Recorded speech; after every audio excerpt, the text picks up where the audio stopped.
So guys, just before we hit that vlog, I want to tell you about this awesome company I discovered called BizPay. BizPay is a buy now, pay later for business. What's genius about this is, let's just say, for argument's sake, you have a $4,000 job. Yeah, your client wants to pay you in installments, but as a business, you need that cash right now. What you can do is you can go to BizPay, take that invoice, they'll pay you within 24 hours. Then your client has the ability to pay in 4 installments after that. It's brilliant.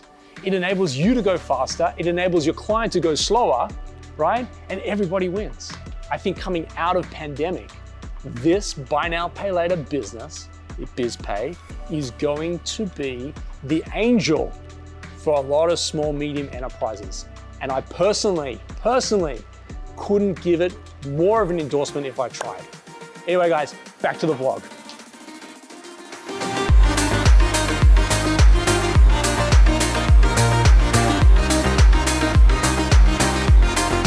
So we talked about funding, then we talked about raising, we talked about private equity.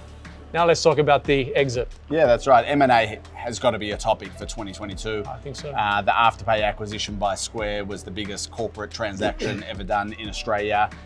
So just in the beginning of this year, what have been 5 weeks, Uber acquired Car Next Door. It was their first acquisition for Uber in Australia. So help me understand, Car Next Door is sort of like the ability to go and unlock a vehicle to be able to drive anywhere? Yeah, so your car's, your Tesla, sitting downstairs or sitting at home, unused. You have the ability to be able, it's a marketplace to be able to use your car when it's not being used by you. Super interesting. So it's another vertical. I guess it's another mobility product that Uber can offer in addition to. I've been seeing the scooters around town. Yeah, they just popped up this week. Yeah, Lime, and we were supposed to do a deal with Lime, and then they kind of went dark for a little while, and I think they just got. We were going to do Lime scooters so that people could come from reception all the way back to the back office around the track. But I think they're a bit busy right now. That's great. So in addition, Octopus Deploy, which was one of the record raises last year, software tools for software developers, made their first ever acquisition called Dist, which was a Sydney startup.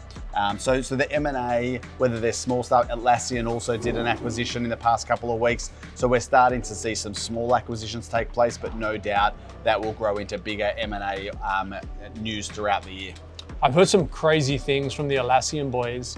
They're trying to pipe energy from solar out of the Northern Territory over to Singapore. Yeah. Underwater.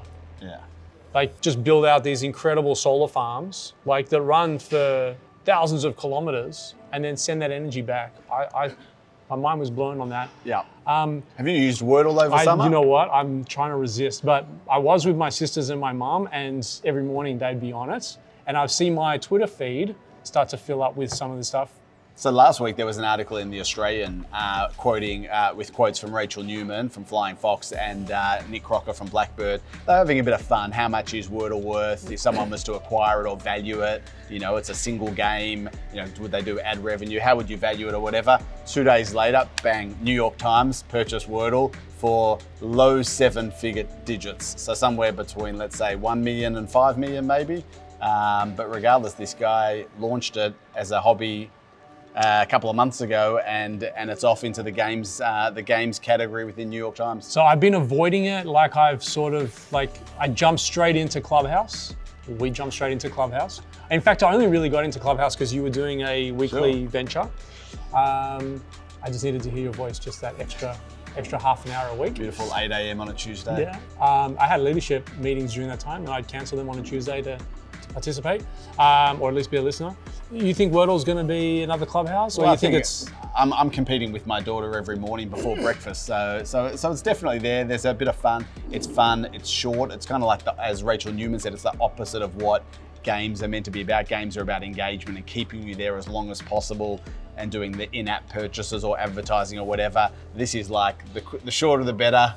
In and out, it's fun, it's active, it's a bit competitive. She would know Rach is a unicorn in her own right, with her venture fund. Guys, thank you for your time. Gav, thank you. Mate, always a pleasure. It really is. All right, guys. I get such great feedback that the energy here really powers people's days. So even if you heard nothing, I hope we brought just a drop of happiness to you today. Thanks, guys. Happy 2022. That's it. See you soon.